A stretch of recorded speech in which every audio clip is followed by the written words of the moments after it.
Education stakeholders are urging the government to cater for the cost of learning resources to aid teachers in delivering the competence-based curriculum.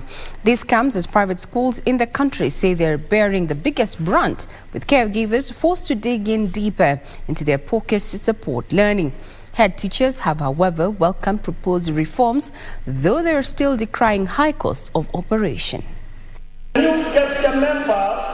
The 18th Kenya Primary School Head Teachers Association KBC Conference kicked off on Monday at the Sheikh Zayed Hall in Mombasa, with over 10,000 education stakeholders attending the 4 days event.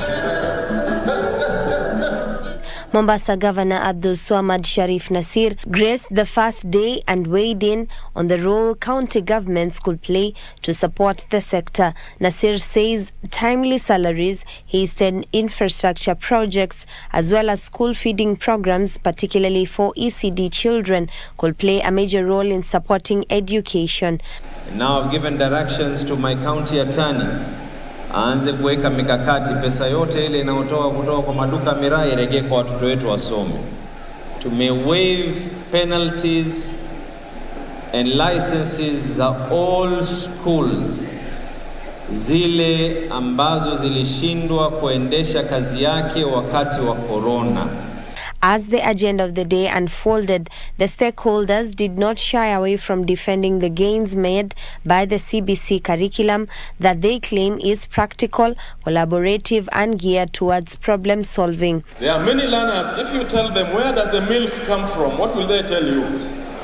So for us as curriculum developers, we are happy that you are exposing these learners to practical learning moments. The Lord God has put a responsibility on us seated in this hall, colleagues, to be the midwives of this transition from socialization, which is the hallmark of primary school, to exploration, which is the hallmark of junior secondary.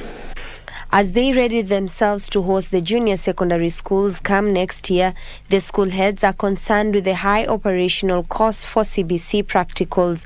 KICD Director Professor Charles Ocheng is appealing to the government to shoulder some of the expenses by supplying what is available locally, arguing that parents, particularly in private schools, are the worst affected.